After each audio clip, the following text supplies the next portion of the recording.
آج بھی joint family system تو ہے، لیکن اس زمانے میں تو باقاعدہ پورے محلے ایک فیملی کے ہوتے تھے، اور ایک گھر کا دروازہ، دوسرے گھر کا دروازہ، تیسرے گھر کا دروازہ، ہو سکتا ہے یہ سب بھائی ہوں، ابھی بھی ایسا ہوتا ہے۔ حویلیاں ہوتی ہیں، فلیٹس ہوتے ہیں، اپارٹمنٹس ہوتے ہیں جس میں پوری ایک فیملی رہ رہی ہوتی ہے۔ سو وہ پڑوسی ان کے صرف پڑوسی نہیں ہوتے، ان کے نیبرز نہیں ہوتے، وہ ان کے رشتہ دار ہوتے ہیں۔ تو وہ جاری ذی القربہ، وہ پڑوسی جو تمہارے قرابت دار بھی ہیں۔ سو دو حقوق ہیں ان کے، جیسے میں نے آپ کو بتایا تھا کہ حدیث کی روح سے 7 گھر ایک طرف اور 7 گھر دوسری طرف یہ پڑوسی ہوتے ہیں، اور ان کے حقوق ہوتے ہیں۔ اور حدیث سے ہمیں معلوم ہے، صحابہ کا قول ہے کہ حضور صلی اللہ علیہ وسلم نے اتنی دفعہ یہ کہا، پڑوسی کا لفظ کہا، اور اتنی اس کی ہمیں ان کے حقوق بتائے کہ ہم تو یہ سمجھنے لگے کہ اگر ایک دفعہ اور کہا یہ، تو پھر ان کے تو وراثت میں بھی حقوق آ جائیں گے، یعنی یہ ایسے ہو جائیں، ہمارے وارث بن جائیں گے یہ پڑوسی۔ سو بہت زیادہ حق ہے پڑوسی کا۔ اور نساء میں اس آیت کو رکھنے کا مقصد یہ ہے، میرے خیال میں تو اللہ تعالیٰ نے رکھا ہے اس کو نساء میں، لیکن میرا یہ خیال ہے کہ پڑوسیوں کے ساتھ تعلقات، مردوں کے تو یعنی ظاہر ہے مرد گھر کے باس ہوتے ہیں، وہ ہیڈ آف دا فیملی ہوتے ہیں، لیکن یہ خواتین پہ بہت ڈپینڈ کرتا ہے کہ پڑوسیوں کے ساتھ کیسے تعلقات ہوں، اور پڑوسیوں کے ساتھ اچھے تعلقات کیوں اہم ہیں۔ بہت ضروری ہے یہ کہ دیکھیں پورا محلہ اس سے بالیدگی پاتا ہے، ایک معاشرہ اس سے ڈیولپ ہوتا ہے۔ اگر میں اپنی ایک طرف کے 7 گھر اور دوسری طرف کے 7 گھر گنوں، اور میں وہ اسلامی حق پورا کروں جو اللہ نے مجھے کہا ہے کہ تم نے پڑوسیوں کے حق کا بہت خیال رکھنا ہے، احسان کی بات ہو رہی ہے، بالوالدین احسانہ، اور ایسا ہی کرنا ہے، وَبِذِي الْقُرْبَى وَالْيَتَامَى وَالْمَسَاكِينِ وَالْجَارِ ذِي الْقُرْبَى، اور وہ قرابت دار جو تمہارے پڑوسی بھی ہیں، یا وہ پڑوسی جو تمہارے قرابت دار بھی ہیں۔ سو پڑوسیوں سے خوشگوار تعلق بہت اہم ہے۔ مسکرا کے ملنا، اچھی طرح سلام کرنا، ان کا حال احوال پوچھنا، محلے کی مسجد میں مرد باقاعدہ ان سے ملتے ہیں، ہمارے ہاں بدقسمتی سے زیادہ تر مسجدوں میں عورتیں نہیں جاتی، ورنہ وہ بھی ملتی وہاں پہ۔ اس کے بعد گھر میں کوئی اچھی چیز پکے تو ضرور پڑوسی کو بھیجی جائے، یہ ہمارے بزرگوں کی ایک بہت اچھی رسم تھی، جو ابھی بھی چند گھروں میں مینٹین کی جاتی ہے، اور بہت اچھی بات ہے جہاں مینٹین کی جاتی ہے، لیکن مزید ایسا کرنے کی ضرورت ہے۔ ان کا حال احوال پوچھ کے ان کی ضرورت پوری کرنے کا اہتمام کرنا۔ ایسے گھرانے میں نے دیکھے ہیں جو میسج کر کے، آج کل تو بڑا آسان ہے، میسج کر دیتے ہیں، واٹس ایپ کے گروپس ہوتے ہیں کہ دیکھو میں فلاں دور والی مارکیٹ میں جا رہا ہوں یا جا رہی ہوں، کسی کو کچھ چاہیے تو نہیں۔ سو یہ ایک بہت ہی اچھی بات ہے، اور یہ عین قرآن کے مطابق ہے۔ دیکھیں ہم کتنا چاہتے ہیں کہ ہم قرآن کے مطابق زندگی گزاریں۔ سو یہ بہت آسان ہے کہ ہم قرآن یعنی اس حکم کی ہم پابندی سے اطاعت کریں، اور اس سے بہت برکت ملتی ہے زندگی میں، بہت اچھائیاں ہوتی ہیں، اور سب سے بڑی بات اللہ خوش ہوتا ہے۔ سو پڑوسیوں کا حق ہے، والجار الجنوب، اور ہاں پڑوسی اگر اجنبی بھی ہے تو اس کے ساتھ احسان کا درجہ ہے، احسان سے پیش آنا ہے، والصاحب، اور صحبت والا دوست۔ صحابہ ہم کہتے ہیں نا، حضور صلی اللہ علیہ وسلم کی صحبت جن کو اویلیبل تھی، والصاحب بالجنب، اور وہ دوست بالجنب جو یعنی کہ اجنبی ہے لیکن صاحب ہے، اس وقت دوست ہے۔ یہ مجلس میں ساتھ بیٹھنے والا ہے، اس کا دھیان رکھنا ہے، اس سے خندہ پیشانی سے پیش آنا ہے، یہ ساتھ سفر کرنے والا ہے جو تھوڑی دیر کے لیے ساتھ ہوتا ہے۔ دیکھیں ایسی ایک خوشگواری پورے معاشرے میں ان احکامات سے پھیلتی ہے۔ یہ جو نیشن ان احکامات کو فالو کرتی ہے، وہ دنیا کی بہترین نیشنز میں ہوگی میرے خیال میں، اور مسافروں کا خیال رکھنے والی نیشن، اور ہم سفر کا خیال رکھنے والی نیشن اگر میں نے دنیا میں دیکھی ہے تو وہ ملیشینز ہیں۔ آم، اس قدر وہ پلیزنٹ لوگ ہیں، اور یعنی ہر جگہ میں شام کو گھر آ کے میں اپنے میزبان کو ایک دفعہ کہا کہ میں تو مسکرا مسکرا کے تھک گئی ہوں، اجنبیوں پہ مسکرا مسکرا کے مجھے سمجھ نہیں آتی، ہر جگہ پہ لوگ اسمائل دیتے ہیں۔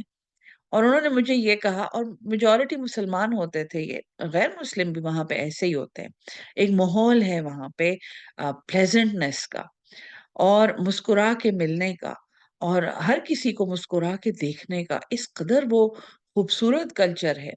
انہوں نے مجھے یہ کہا کہ یہ تو یہاں پہ کسٹم ہے، یہ ملیشیا میں یہ ایک کسٹم ہے کہ آپ نے مسکرا کے دیکھنا ہے، اگر آپ کے ساتھ کوئی سفر کر رہا ہے اسے ہنس کے مسکرا کے بات کرنی ہے۔ ایک میں نے یہ ملیشینز میں دیکھا ہے، اور دوسرا میں نے دیکھا نہیں ہے، اللہ مجھے دکھائے، لیکن میں نے سنا ہے کہ یہ کسٹم جاپان میں بھی ہے۔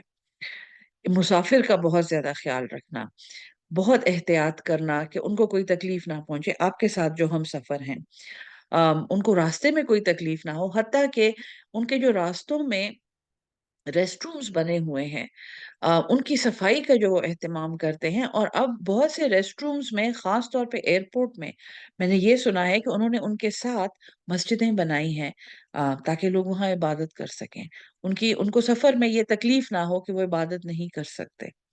اور یہ ایک ایبسلوٹلی غیر مسلم نہیں، یہ ایک بے مذہب نیشن ہے۔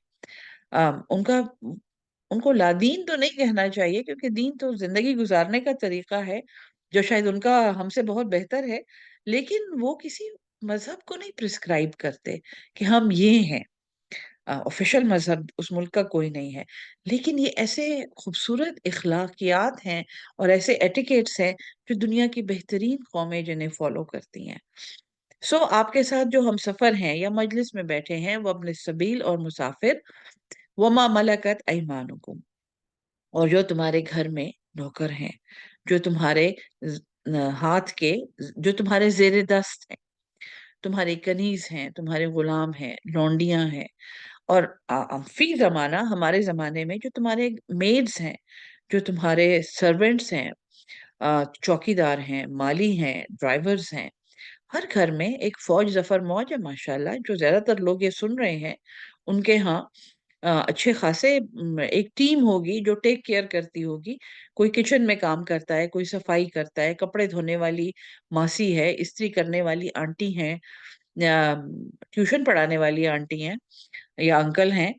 یہ سب ایک ایک اسٹاف ہوتا ہے جو جس کو ہم، جو ہمارے زیر دست ہوتا ہے، جن کو ہم تنخواہیں دے رہے ہوتے ہیں۔ ان سب سے احسان کا حکم ہے قرآن میں۔ چونکہ کل جلدی میں نے یہ سبجیکٹ نہیں کور کیا تھا، یہ اگلی آیت کے ساتھ کنیکٹڈ ہے، اس لیے میں نے آپ کو کہا تھا کہ یہ میں ریپیٹ کروں گی، بہت اہم آیت ہے یہ۔ نوکروں کے ساتھ حسن سلوک کی نہ صرف یہ قرآن میں اتنی تاکید ہے، یہ سنت ہے، بلکہ وہ تو غلاموں اور لونڈیوں کو آزاد کرتے تھے، وہ تو ان کے ساتھ نکاح کرتے تھے، ان سے وارث پیدا کرتے تھے وہ۔ لیکن ہمارے ہاں جہاں پہ بدقسمتی سے، اب یہ میں انڈو پاک سب کانٹیننٹ کی بات کر رہی ہوں اور پاکستانی معاشرے میں، جہاں پہ چونکہ جب سوشل میڈیا کی بوم ہوئی ہے تو ہمیں پتہ چلنا شروع ہوا ہے کہ گھروں کے اندر نوکروں کے ساتھ کیا سلوک ہوتا ہے، وہ مار پیٹ، وہ تشدد، وہ جنسی استحصال، سیکشول ایکسپلائٹیشن، ان کی تنخواہیں روک لینا، ان کو تکلیفیں پہنچانا، ان کو گھر نہ جانے دینا۔ کووڈ کے زمانے میں ہم نے یہ سنا کہ جس ملازم کو فلو ہوتا تھا اسے اس کے گاؤں بھیج دیا جاتا تھا۔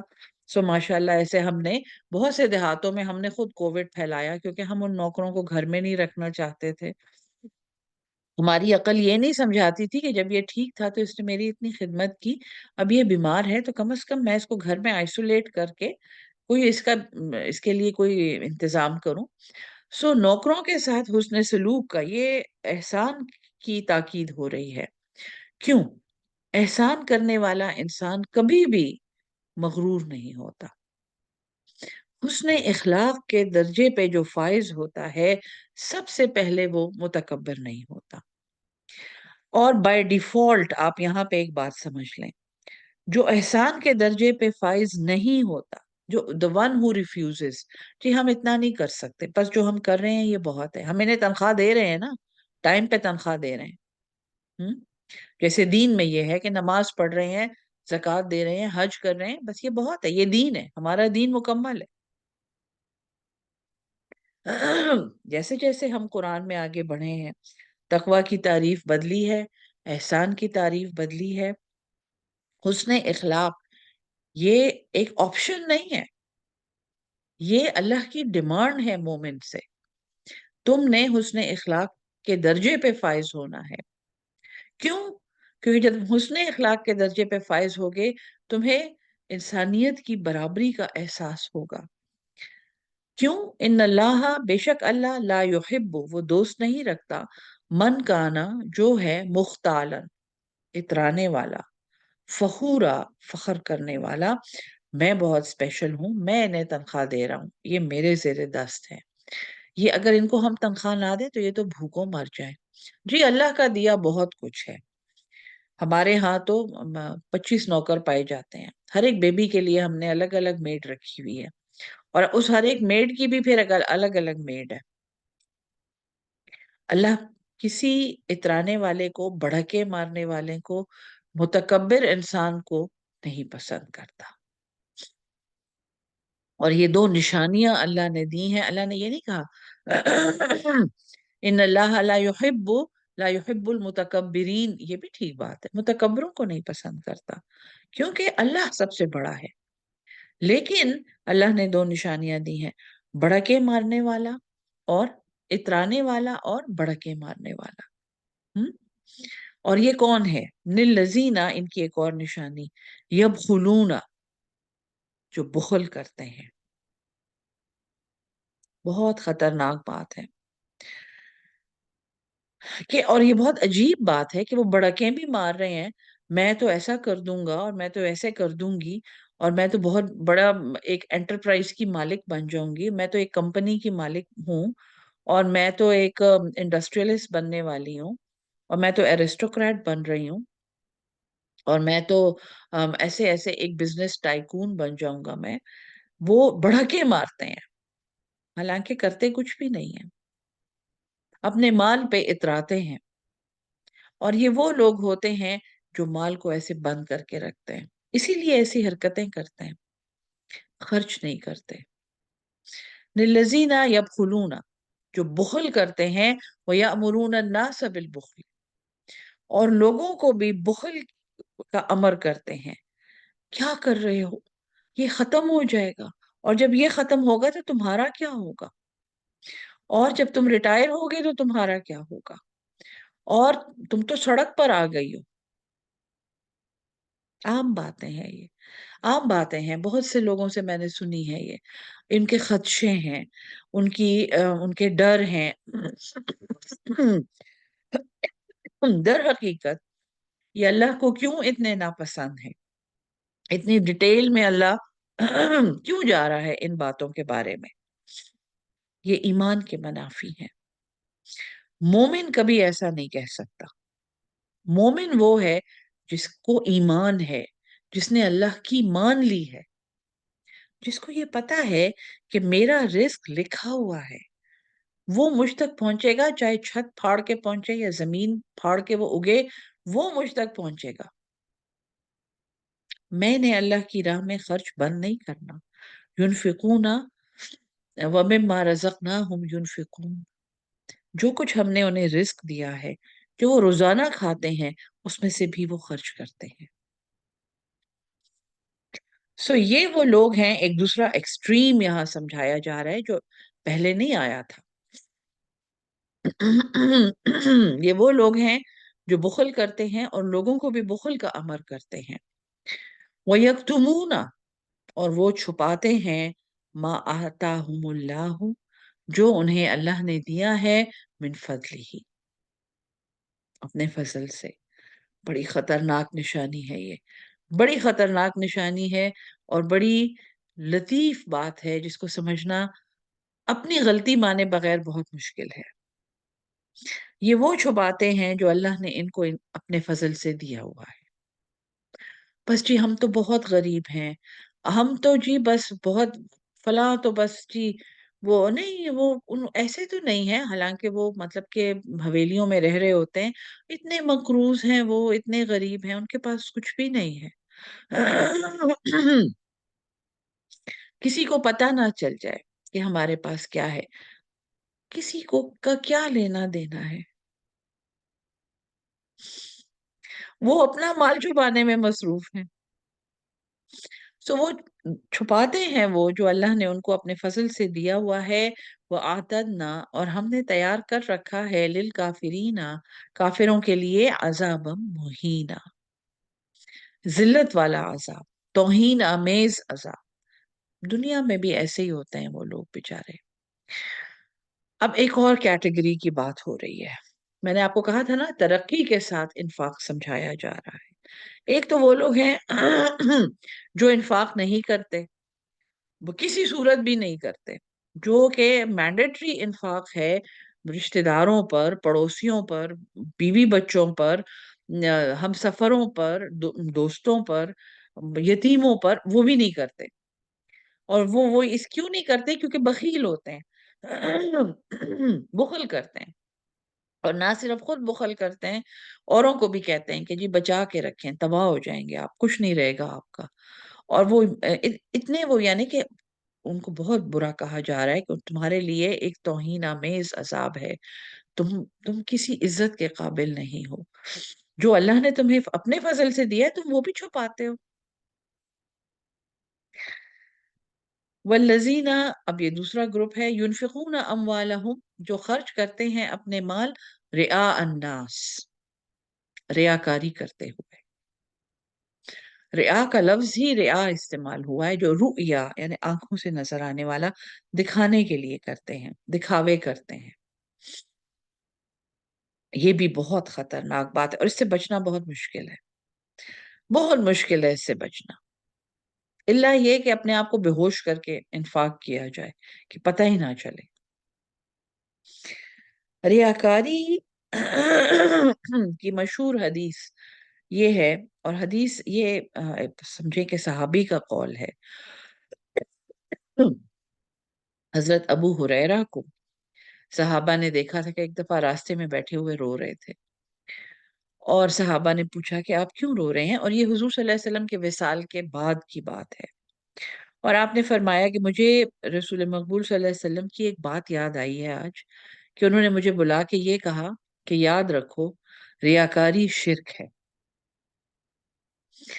اور یہ بالکل سچ ہے. اگر کوئی کام اس لیے کیا جائے کہ زمانے کو دکھایا جائے، لوگوں کو دکھایا جائے، دیکھیں میں کتنا اچھا کام کر رہا ہوں، یا میں کتنا اچھا کام کر رہی ہوں، میں کتنی پڑھی لکھی ہوں، میں کتنی اچھی نظر آ رہی ہوں، میں کتنا اچھا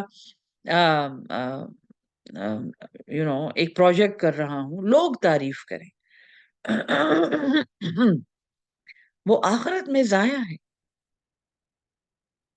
اگر عمل لوگوں کو دکھانے کے لیے کیا جائے گا، لوگوں کو امپریس کرنے کے لیے، تو وَلَا يُؤْمِنُونَ، اور ان کا کوئی ایمان نہیں ہے، وہ ایمان نہیں لاتے، باللہ، اللہ پر، ولا بالیوم الآخر، اور نہ ہی آخرت کے دن پر.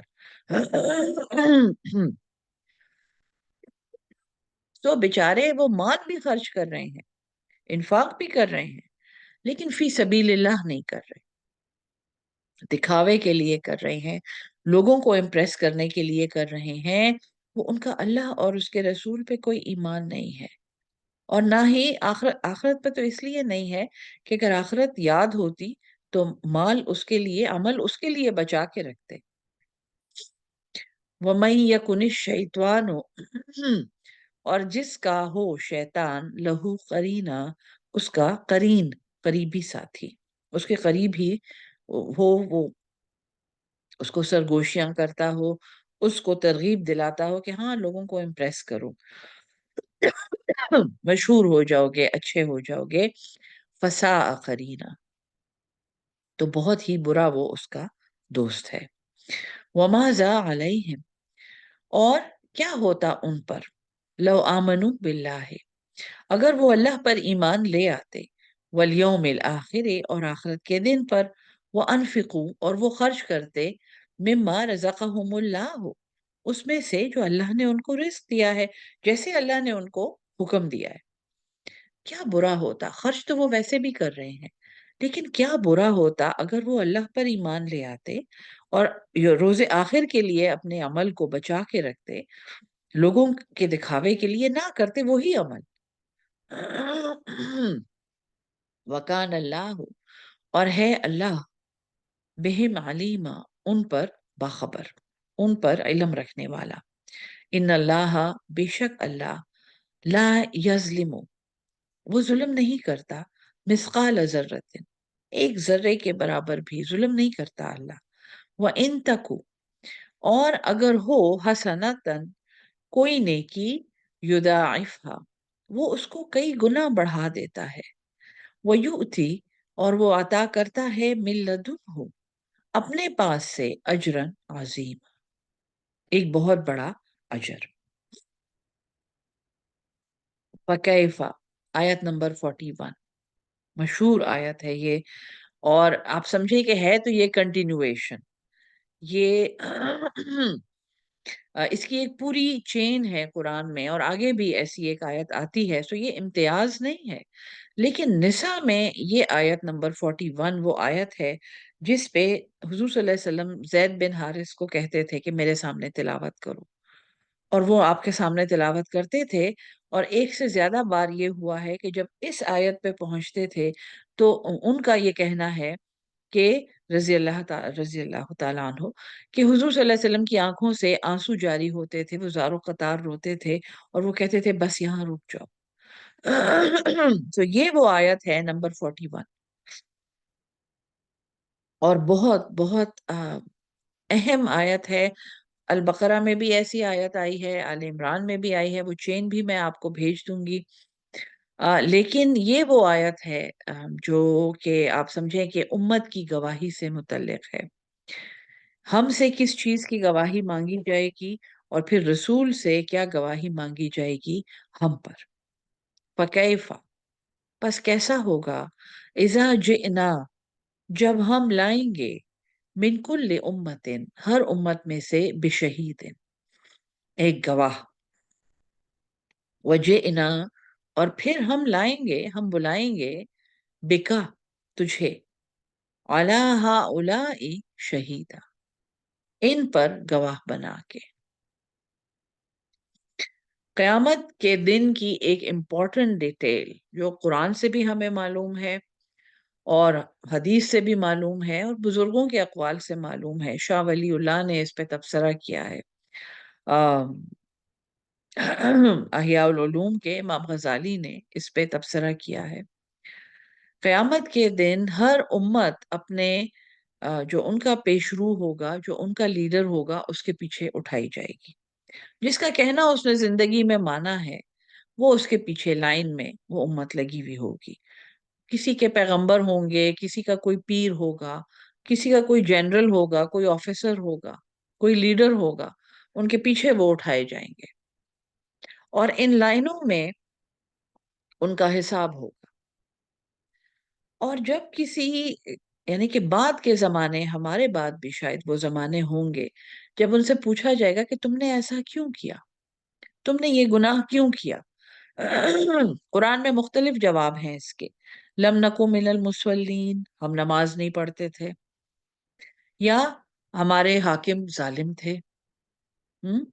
وہ یعنی وہ یہ کہیں گے کہ ہمارے حاکم ظالم تھے، اس لیے ہم نے گناہ کیے، ہم نے غلط کام کیے، اور ان کو فرشتے یہ کہیں گے کہ کیا اللہ کی زمین وسیع نہیں تھی کہ تم اس میں ہجرت کر جاتے۔ یعنی وہاں پہ ہر ایکسکیوز کا جواب دیا جائے گا، اور ہر ایک ندامت انسان کو اپنے عمل کی وہ دکھائی جائے گی۔ تم نماز نہیں پڑھتے تھے، اچھا جی یہ گڑھا ہے، اس میں کود جاؤ۔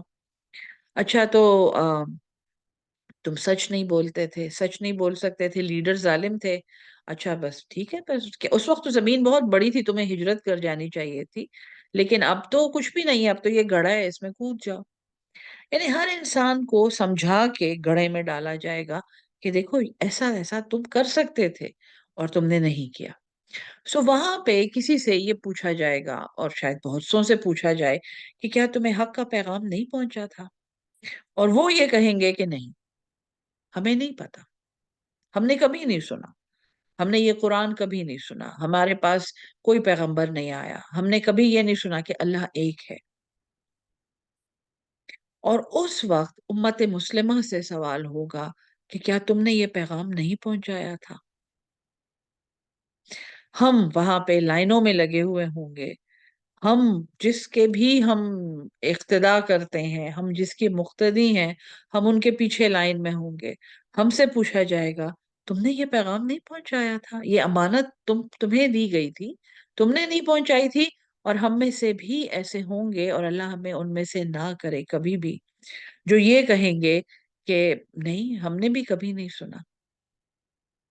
ہم میں سے ایسے بہت ہوں گے، اس دن ہم جواب دیں گے ہم نے نہیں سنا، ہمیں نہیں پتا، ہم نے کلمہ پڑھا ہے، ہمیں پتا ہے لا الہ الا اللہ محمد الرسول اللہ، منہ سے ہم نے بولا ہے، ہم مسلمان ہوئے ہیں، ہم مسلمان گھرانوں میں پیدا ہوئے ہیں، لیکن ہمیں نہیں پتا۔ اور پھر حضور صلی اللہ علیہ وسلم سے پوچھا جائے گا کہ کیا تم نے میرا پیغام نہیں پہنچایا تھا؟